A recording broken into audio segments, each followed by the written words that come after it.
មន្ត្រីគណៈបកចំនួនថ្មីគឺបកចំនួនថ្មីដាក់បណ្ដឹងផ្លូវការប្តឹងមេឃុំ8មុំលោកខៀវជ្រិនករណីចាក់សោបង្ខាំងមន្ត្រីជាន់ខ្ពស់គណៈបកនេះនឹងគម្រាមវាយខ្នោះអឺ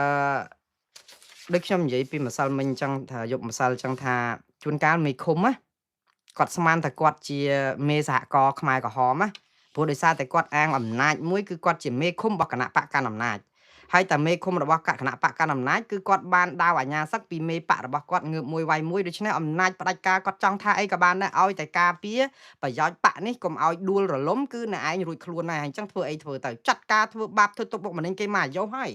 គាត់អត់មានខ្វល់រឿងច្បាប់រឿងទម្លាប់អីគឺខ្វល់ធ្វើមិនដើម្បីបង្ក្រាបអ្នកឯងកុំឲ្យឈ្នះគណៈបកប្រជាជនកម្ពុជាមេឃុំហ្នឹងគាត់កាងការពារគណៈបកប្រជាជនកម្ពុជាដោយសារគាត់ជាកូតារបស់គណៈបកប្រជាជនកម្ពុជាគឺលោកខៀវជ្រិនហ្នឹងនៅឯ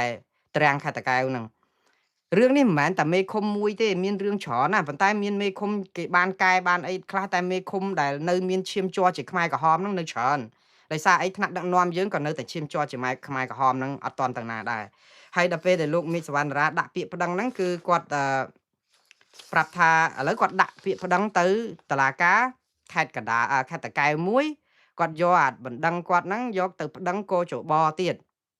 ហើយគាត់យកបណ្ដឹងហ្នឹងទៅប្តឹងដាក់មិនមែនប្តឹងទេទៅតាមពិតគាត់យកទៅប្តឹងទៅក្រសួងមហាផ្ទៃបើតាមលោកមីសវណ្ណរាដែលមេបកចំនួនថ្មីនេះគាត់ប្រាប់តាមបណ្ដាញសង្គមហ្នឹងគាត់ថាដាក់ទៅក្រសួងមហាផ្ទៃទៅទៀតប៉ុន្តែក្រសួងមហាផ្ទៃតាមពិតតឡាការទទួលកោជបទទួលឲ្យបណ្ដឹងគាត់នេះប៉ុន្តែពេលដែលគាត់យកបណ្ដឹងទៅដាក់នៅក្រសួងមហាផ្ទៃគេអត់ទទួលទេដោយសារតែគេគិតថាឲ្យទៅតាមផ្លូវតឡាការគេចាត់ការយ៉ាងម៉េចបើអត់ចាត់ការបានយកដំណឹងហ្នឹងជូនទៅក្រសួងមហាផ្ទៃចាត់ការតាមពិតសមហេតុសមផលដែរតែគណៈបកចំនួនថ្មីនេះគាត់ចង់ជូនដំណឹងទៅក្រសួងមហាផ្ទៃឲ្យដឹងអំពី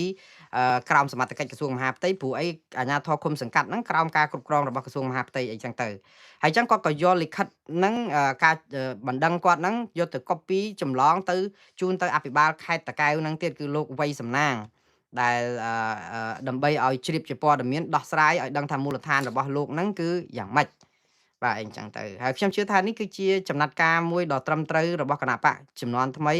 ព្រោះការរំលោភបំពានសិទ្ធិសេរីភាពនយោបាយគណៈបកនេះគឺជាការធ្វើទុកបុកម្នេញ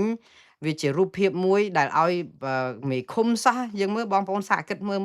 ត្រឹមកម្រិតមេឃុំណា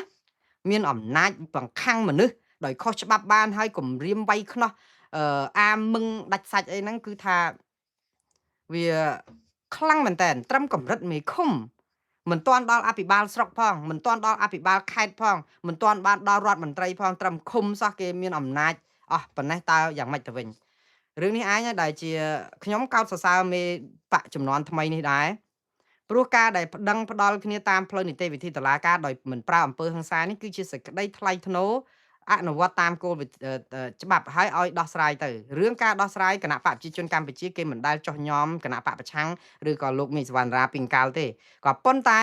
ដោយសារតែនេះគឺជានីតិវិធីត្រឹមត្រូវតាមផ្លូវច្បាប់គឺជារឿងល្អដើម្បីជាការដាស់តឿនក្រានរំលឹកឲ្យដឹងអំពីរបៀបដឹកនាំរដ្ឋរបស់គណៈបកប្រជាជនកម្ពុជានឹងឲ្យគាត់អាម៉ាស់ខ្លួនឯងដែរឲ្យដោះស្រាយទៅមេសិតតែប្រាប់មកថាណែឯងងើបមួយវាយមួយ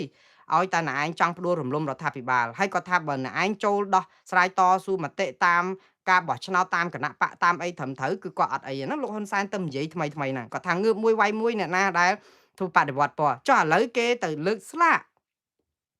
គេទៅសុំដល់សាលាឃុំ2លើក